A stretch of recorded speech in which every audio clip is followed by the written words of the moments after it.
where does a guy like me who's already been, he's taught himself the system, he's been playing the system. Where do you see a guy like me having the biggest benefit from Tag Compass? Yeah, and for a guy like you, it may or may not be a benefit, right? The way I would look at it is for a guy like you, it's just, do you want a system to provide the reminders for you so that you don't have to remember and be a little bit more organized and help you walk you through it, or do you really love your system that you already have?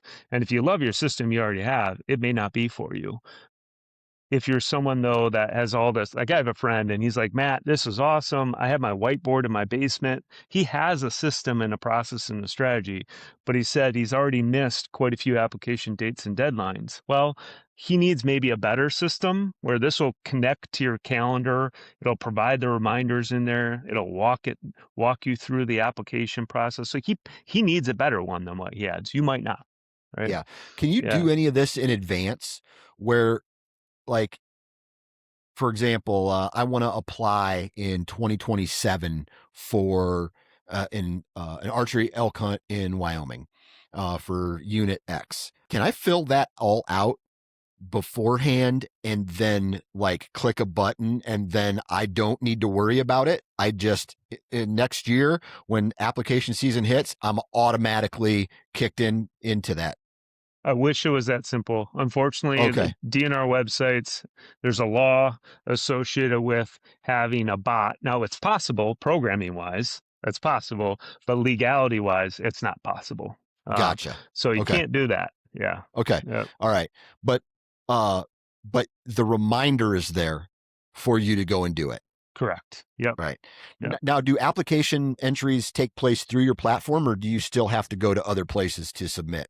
So it'll take you, so each application will take you to the actual website, the DNR website, and the page of which you're supposed to apply. It does give you a step-by-step instruction manual on how to do it, where you should go. And current state, we have a Chrome extension as well that you can add onto Chrome, where it'll point to the actual location on the actual DNR website, so you know exactly what you're supposed to point and click. And then in addition to it, there's a little engine that you can ask clarifying questions for. Because even me using the system, I'll give you an example.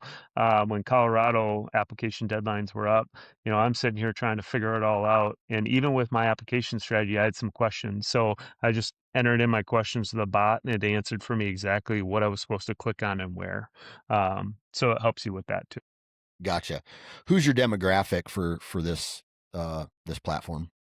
For me, it's I would say the kind of 20s to mid 20s to 60-year-old, which is a pretty big swap. But it's the blue collar hunter. It's the average hunter. It's the average person that maybe doesn't have the 30, 40, $50,000 to go out and buy a hunt.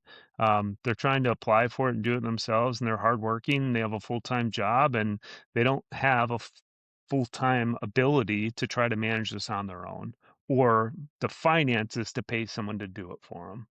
Yeah. Yeah. How much does it cost to use this platform? Yeah, so there's a free version for just a 7-day trial. I believe, don't quote me on it, you can look at it on the website, but I believe the pro version is $49 a year. And then the premium version, which includes the logistics planning, which is a little bit different demographic of a hunter, that's $99 a year. Gotcha. Okay. And so those are two different options for someone who really wants to get uh in it versus a guy who just maybe needs a subtle reminder every now and then. Okay.